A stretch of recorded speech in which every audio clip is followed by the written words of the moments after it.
talked about is essentially summed up in the conditioning, what we call the conditioning paradigms. Some of you familiar with the Pavlovian dog, right? And how you get this dog to respond to certain stimuli. The classical experiment is one where you put a dog in the harness and you can measure its salivation as a part of a reflex reaction to stimuli of various types. You ring a bell, let us say, and then you present the dog with food. And the dog, of course, salivates as the process of eating the food. And over time, you ring the bell and present food, and the dog salivates as a part of eating the food. And you do this over a number of times. After a while, all you have to do is ring the bell, and the dog salivates. The dog now is responding to the bell as if it were food. Let's look at this, though, initially. When you have classical conditioning, what you're essentially doing is associating two stimuli together. One of the stimuli is what we call neutral. It has no meaning. It is what it is. Before this classical experiment, the bell was just a sound. That's all. Nothing but a sound.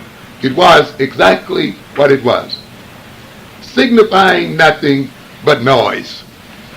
That's all, as far as the animal was concerned. It was neutral and meaningless. But then, when you ring the bell and present the food with it, it was neutral and meaningless. But then, when you ring the bell and present the food with it, and you keep doing this again and again, the bell achieves meaning. It becomes a dinner bell. It becomes a sound. Now it achieves meaning in the world of the dog. It is no longer neutral. But it is really still what it is, isn't it? But because these things have been associated one with the other, the bell now is transformed in the brain of the dog. But not only is the image of the bell transformed, the dog too has become transformed in the process.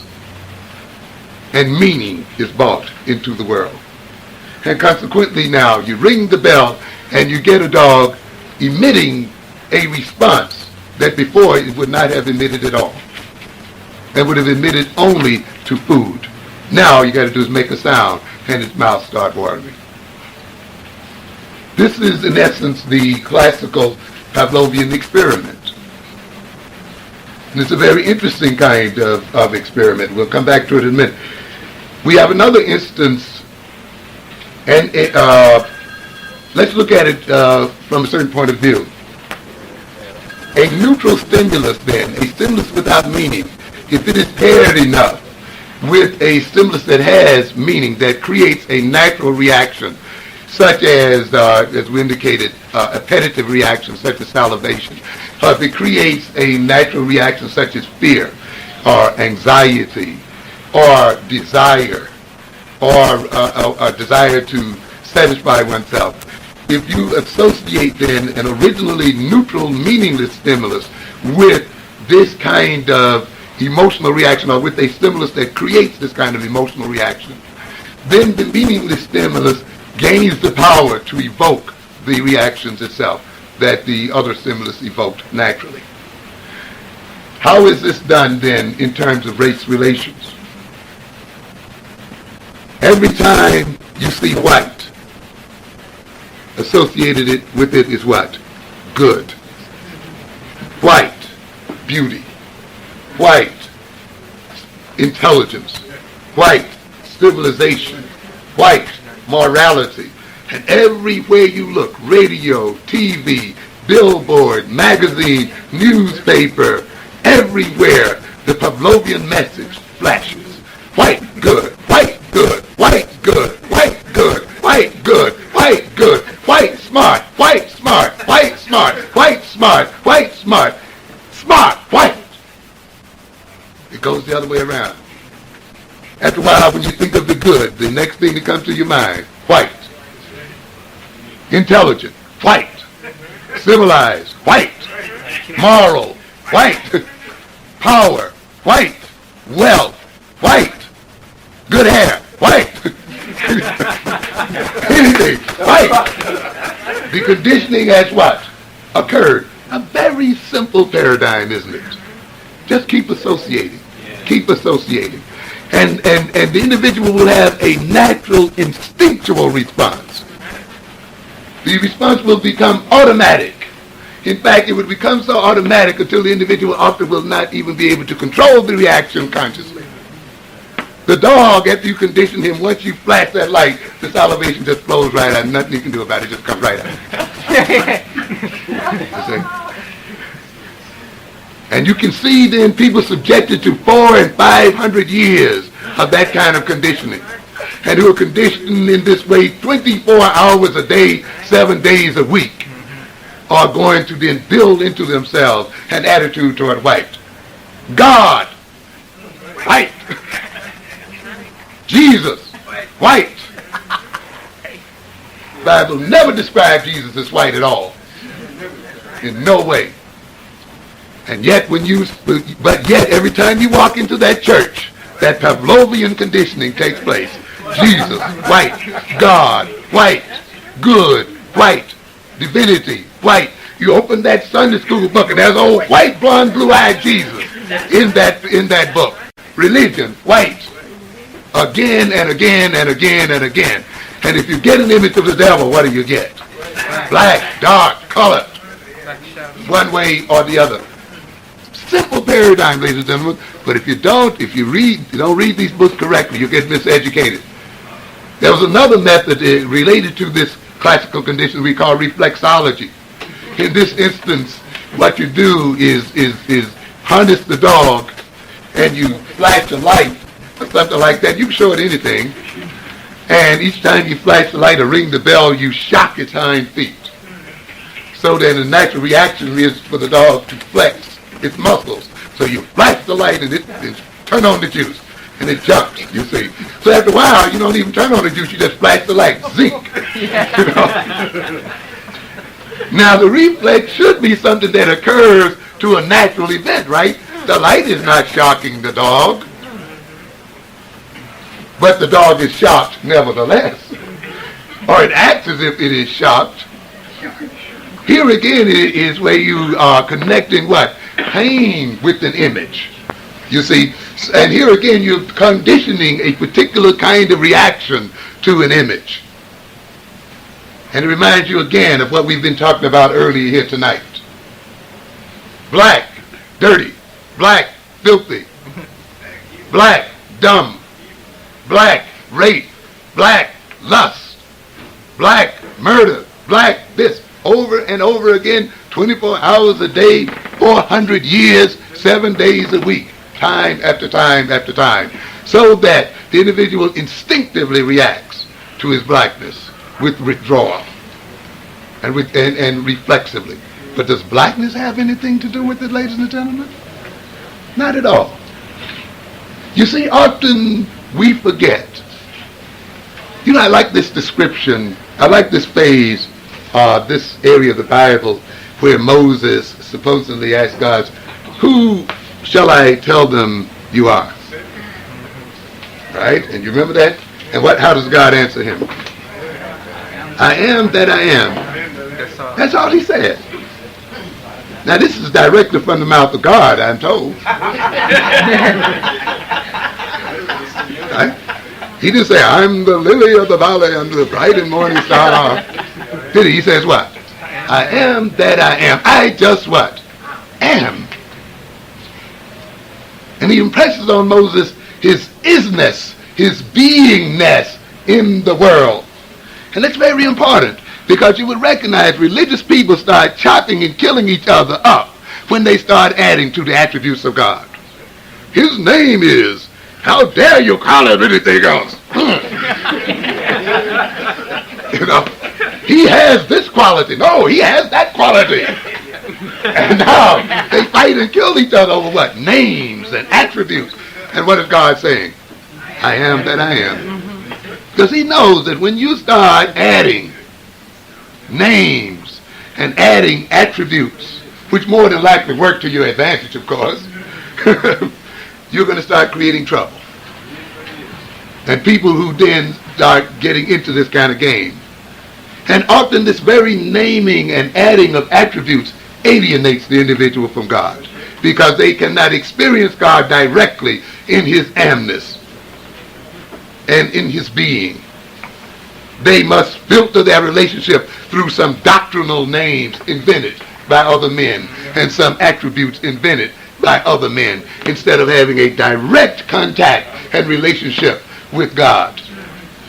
That's why I said last week, often the church will lead you to hell, because often it imposes its doctrines and its additions and attributes between the member and God itself. And though the member believes in the attributes, the very belief in the attributes themselves will often block them from a direct relationship with God and a direct learning of God. And what am I getting at here then? The refusal of man often to accept the isness of reality.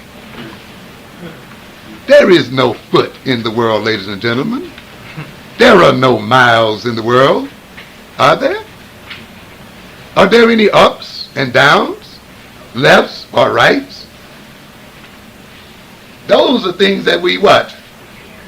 We create and impose upon the world, but we ought to forget that, you know. The world, what? Is. It is what it is, what it is, what it is. What it is. But what do? We come in and we judge it. We put values on it. And once we start judging it and putting values on it, we start becoming victimized by our judgments. Reminds me of another statement there. It said what? Judge not, that ye be not judged, you see. And I like to think of it in terms of prejudgment, where people run and they prejudge and pre-symbolize, and then they react not to the thing itself, but what? To their symbolization of the thing itself. Black skin is black skin, is black skin, is black skin. That's all it is. That's all it was. That's all it'll ever be. That's it in its reality. But then what happens to us?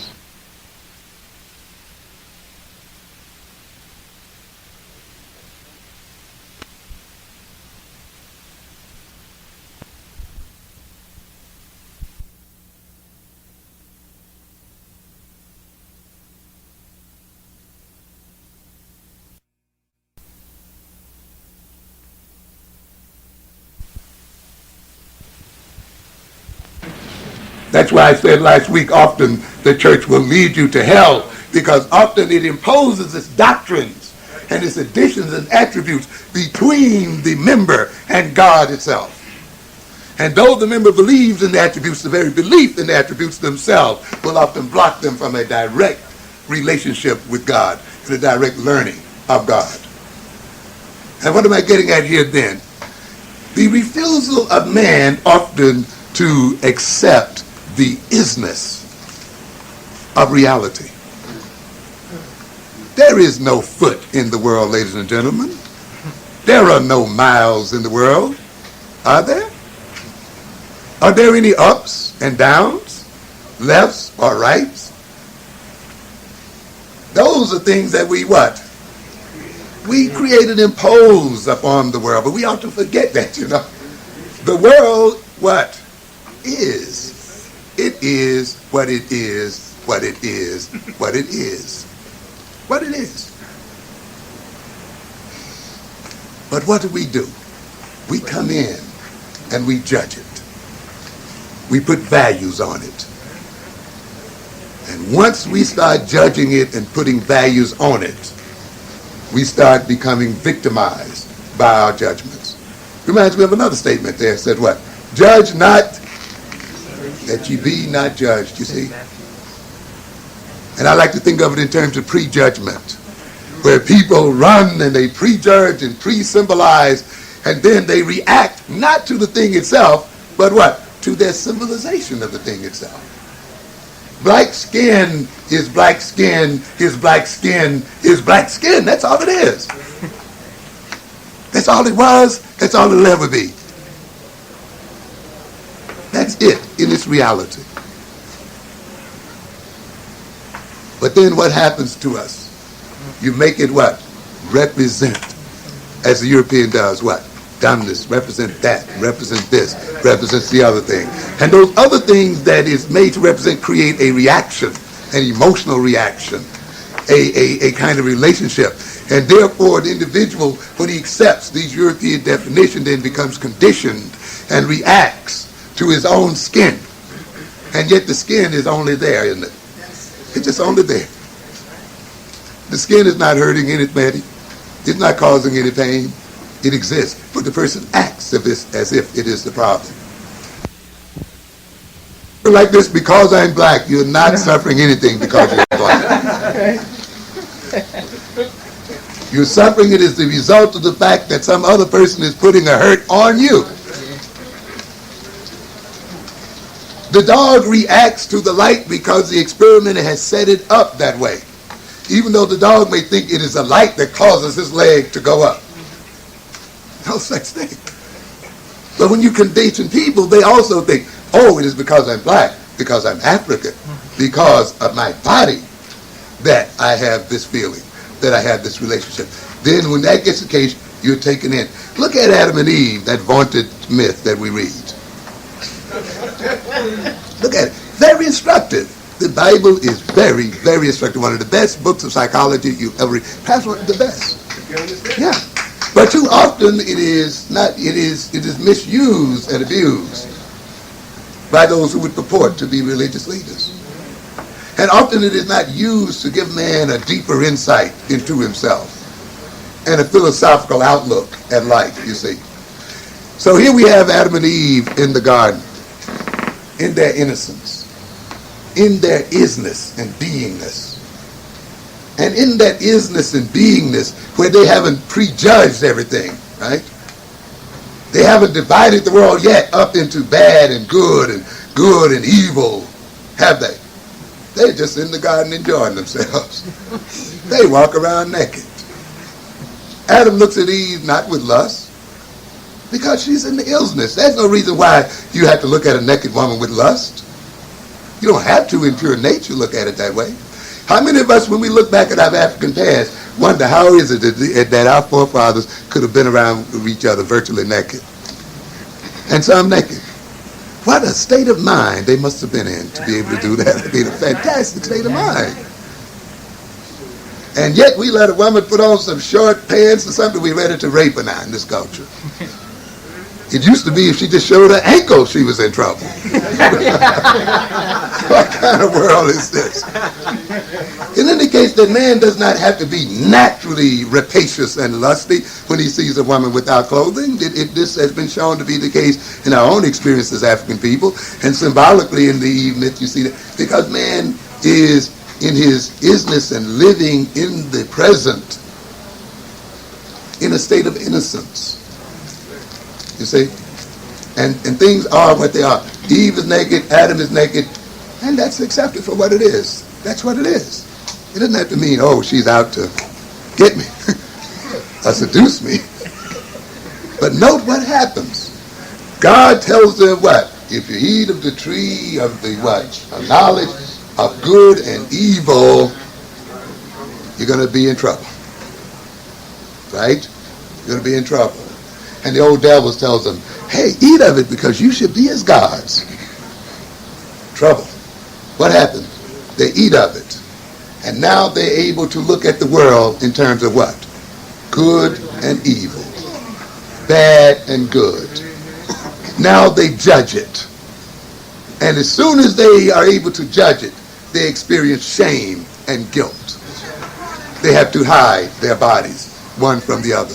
They look at each other now in lust and the other thing, and guilt now, it comes into the world. And with guilt coming into the world, with shame coming into the world, with hierarchy coming into the world, where some are high and others are low, where some are good and others are bad, comes murder, comes death, comes destruction.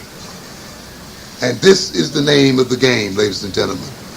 And it was only where it was the only duty of God, and God only had the capacity to judge.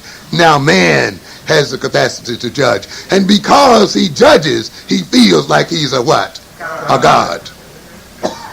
And because he gets himself in a position to say what is good and what is bad, what is right and what is wrong, he also thinks then that he's not only in the position to judge, but he's in the position to punish and to destroy in the name of his judgments. And this is a part of the godlike nature, this pseudo-godlike nature of the European man.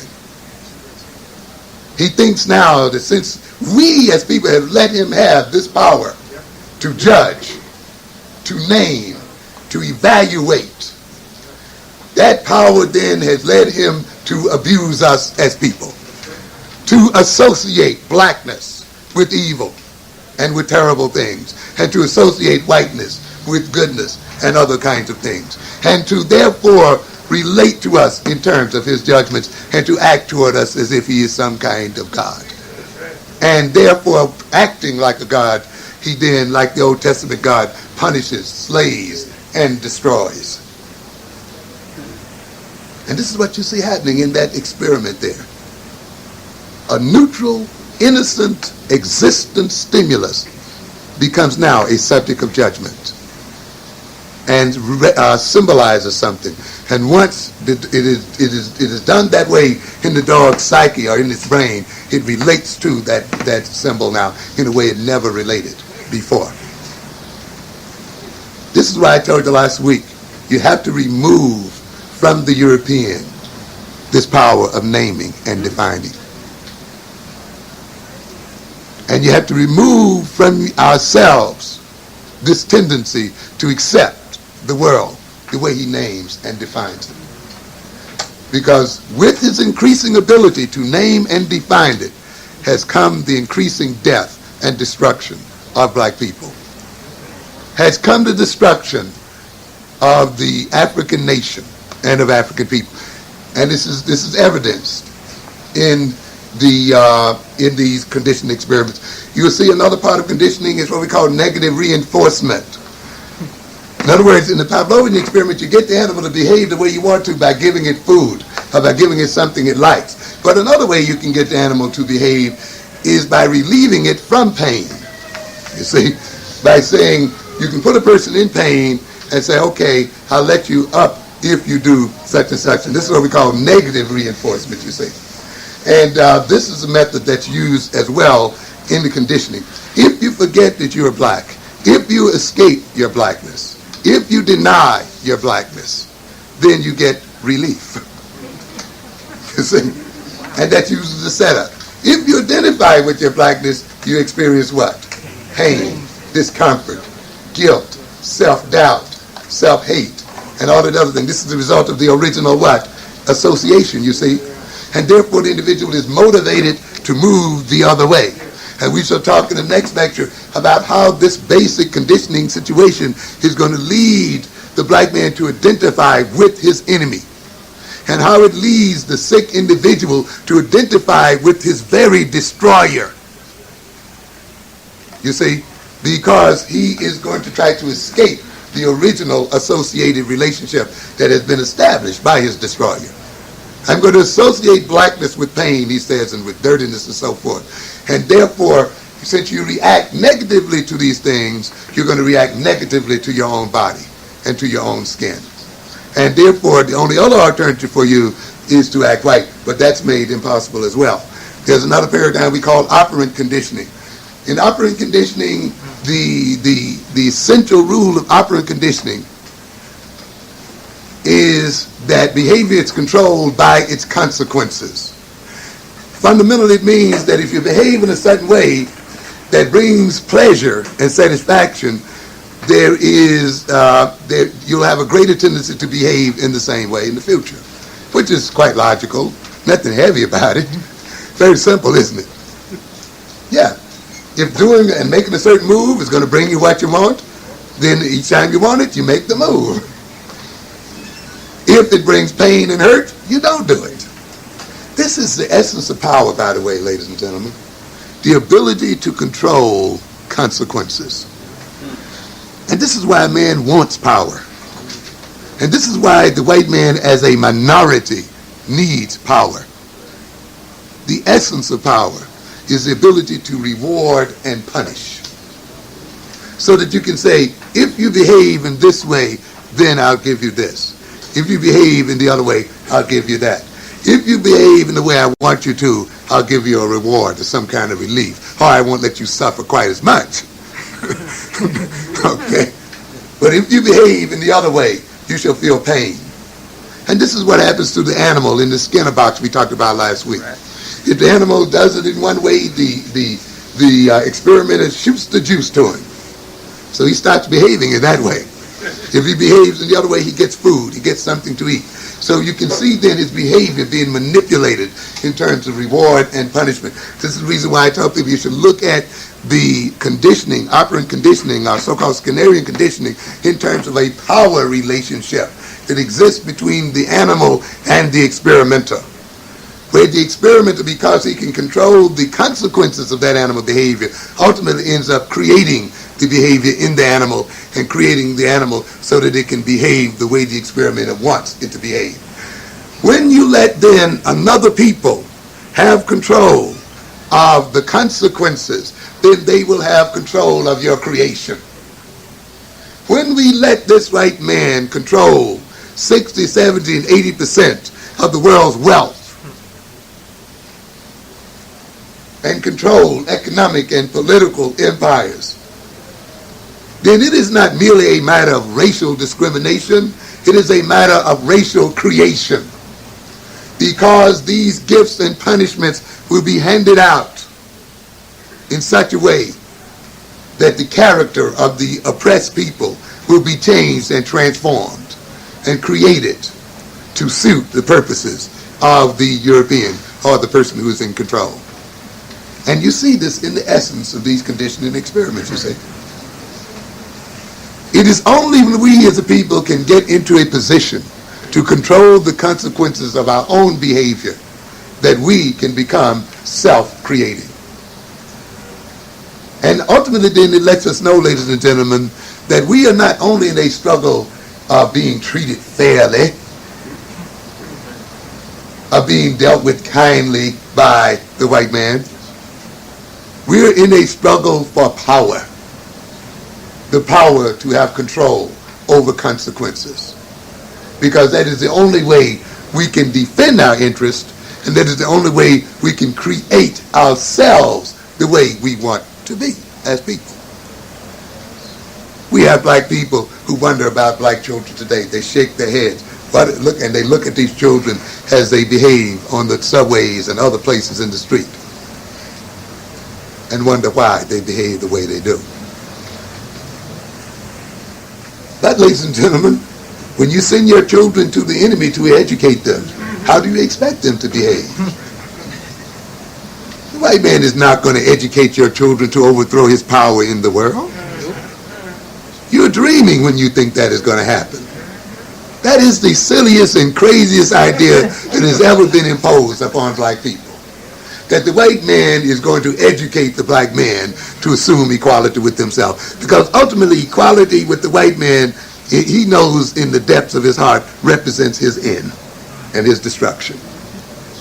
And yet we have some black people who express alarm and shock when their children coming out from under these teachers and out of this educational system are not behaving the way they think they should behave in terms of the survival of the world.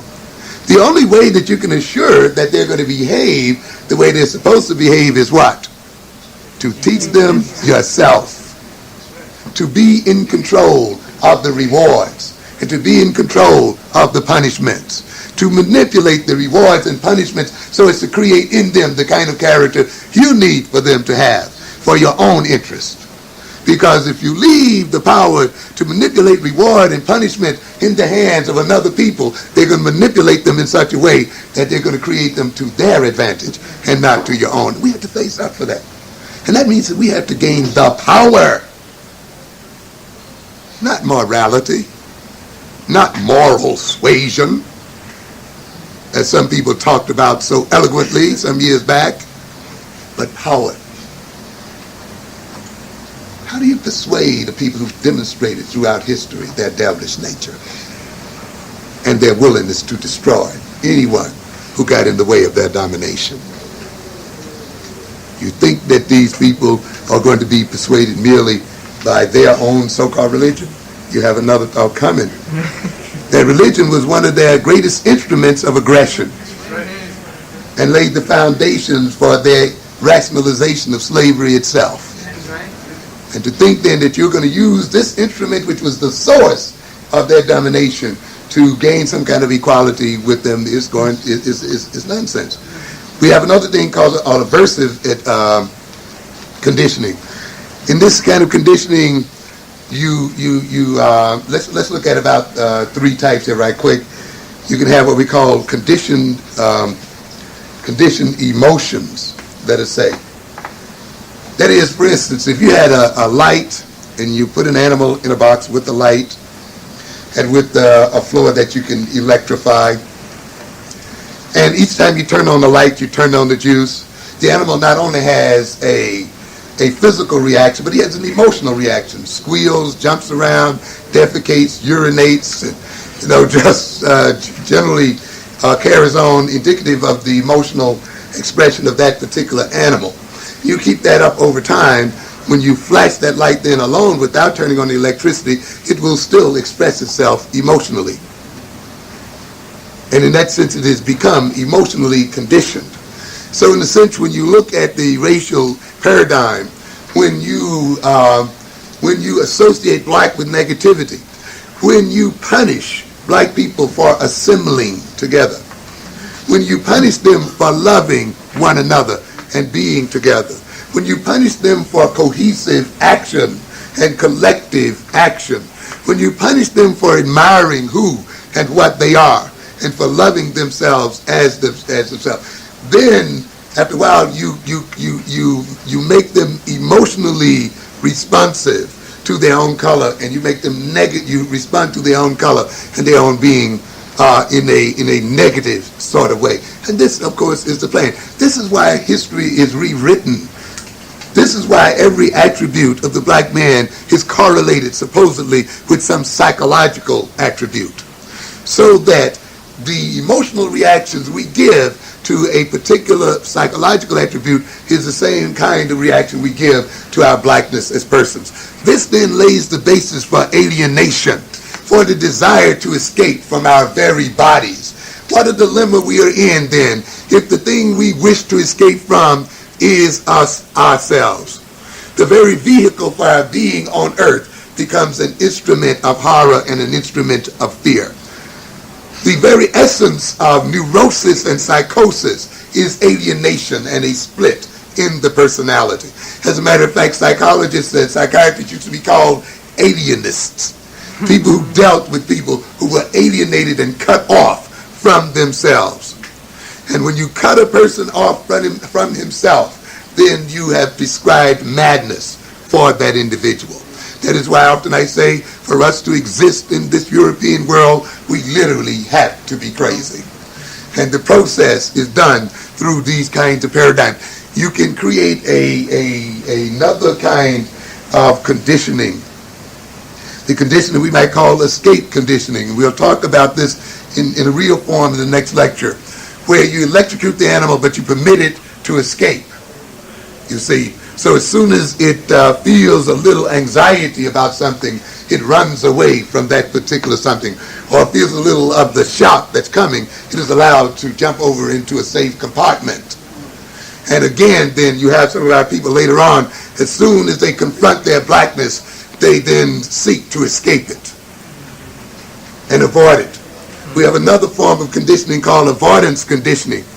In this paradigm, you turn the light on as sort of a warning, and then you turn the juice on a little later.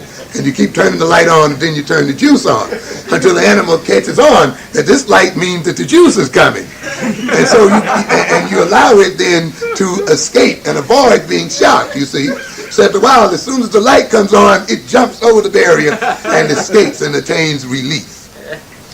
And so finally, when you condition it one day, that animal will jump almost literally forever, even though you never intend to turn on the juice anymore. But it never learns that the juice is not going to come on because it's always what? Jumping. We never learn the beauty of blackness. We never learn the beauty of being together and loving one another. We never learn the beauty of acting collectively and loving each other and putting each other first. Because the original conditioning by this evil man has associated our bodies and our colors with frightful things and frightful associations. And we then seek to avoid our blackness and our Africanness. And every time we confront it, we jump and move. And we never learn then what it really means to live out that Africanness and live out that blackness, because it has been associated with anxiety, and because when we first meet it, that is what we feel, and because we dare not stand up to the pain of our blackness, we never learn its beauty and its glory. That is why I tell you, if you are to recapture yourself as a people, you must go through pain for a while. And you must live through the fear of blackness. And you must live through the anxiety of recognizing that you are a black person. And you must live through the anxiety of recognizing that you are an African. And you must live through the anxiety of recognizing that you are stuck with your blackness and it's with you forever. And you're going to have to accept it for what it is and learn to live with it in happiness and in beauty. It is not going anywhere, ladies and gentlemen. But you have to face it and live through the negative associations that the European evil man has placed upon it. But if you're timid, if you can't stand the pain, then you must live in alienation and separation from yourself and self-hatred. Your black body is real. It is. It exists. It is reality. It is real. It is. What does that mean? That means when you escape from it, you escape from what? Reality. You cannot avoid your blackness. You cannot avoid your Africanness and stay sane. The avoidance of your African heritage and the avoidance of your skin and the avoidance of seeing yourself in the mirror for who and what you are is a prescription for total insanity. And as long as you avoid your blackness and creep around it and rationalize it and deny it, then you're crazy and out of your mind. And you can see then why oppression is a process as set up by the European of making the black man crazy. And you may be behind, I'm just human. No, you're also black. I'm just a being in the world. No, you're also African. You also have a heritage. And that has to be integrated as a part of your personality. And you are also a slave. And that cannot be shunted aside. That too has to be accepted. With all of its pain, and with all of its shame, and with all of its guilt, it still has to be accepted and integrated into the personality. And if it's integrated correctly, ladies and gentlemen, it'll make you the most beautiful person in the world. The most loving person in the world. When we integrate the shame of slavery and the guilt of slavery and the guilt of subordination to another group and the guilt of giving up control over ourselves to another people and accept it in its reality and accept it for what it is, we will outgrow our enemies. We will be superior to our enemies. We will achieve power again. We will achieve influence again. We will achieve respect again. We will bring into the world a whole new world order, a whole new morality, a whole new way of man relating to man. Because we have been the victims of slavery and discrimination and of scandal and of degradation.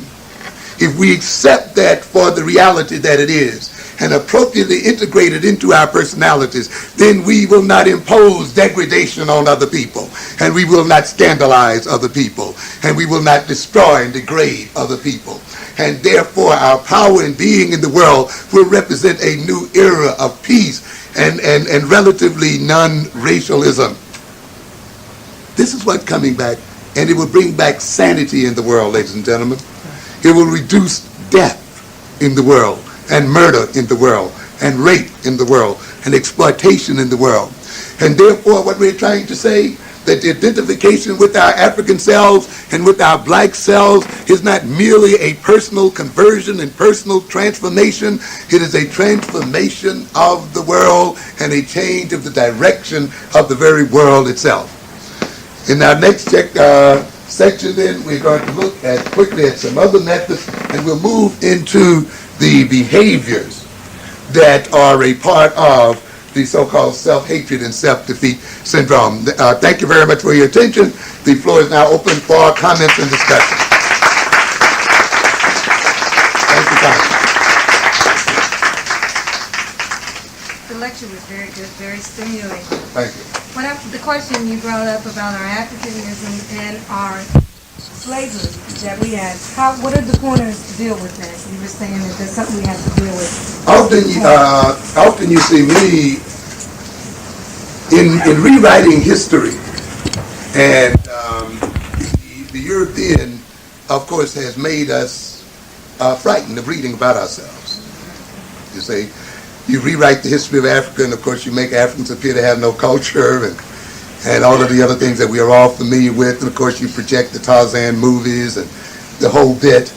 And therefore, often children and many of us, even as adults, are reluctant to read African history because we think this is what we're going to run into. Or we've been convinced that there's nothing to it. So consequently, we are cut off from self-knowledge, and often we are and then by that, we are also cut off from understanding the nature of our current situation and understanding the nature of the people, the Europeans, that we are dealing with.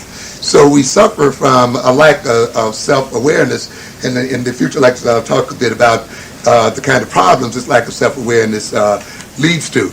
And of course, we don't want to get into slavery often because for many of us we get angry, we get upset. I remember many people when they viewed the movie Roots were just literally upset. But I will demonstrate later on that often this anger and upsettedness, if it is not appropriately controlled and dealt with, is the very thing that exposes us to self-hatred, you see. It distorts our psychology and our minds, and distorts then our perception of reality, and closes down our creativity and our ability to deal competently with our current world. And yet, if we don't look at slavery forthrightly, and don't look at its nature and how it was a part of our creation, how it is today embedded into our very psyche as people, we really will not come to self-understanding. And not being self-understanding and not bringing into consciousness that which is unconscious, we will lose our self-control. We would then have to stay under the control of another people.